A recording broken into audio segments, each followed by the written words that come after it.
غربت کے ساتھ ساتھ اگر انسان بڑے مرض میں بھی مبتلا ہو جائے تو زندگی اور بھی کٹھن بن جاتی ہے۔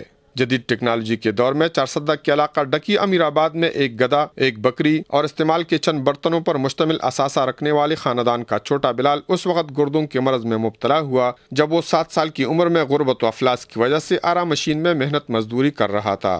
ڈاکٹروں کی جانب سے بلال کے دونوں گردے فیل ہونے کی خبر سے غریب والدین پر قیامت ٹوٹ پڑی۔ بیمار بچے کے دادا نے بات چیت کے دوران کہا کہ گزشتہ 3 سال میں بچے کے علاج پر والدین تمام جمع پونجی خرچ کر چکے ہیں۔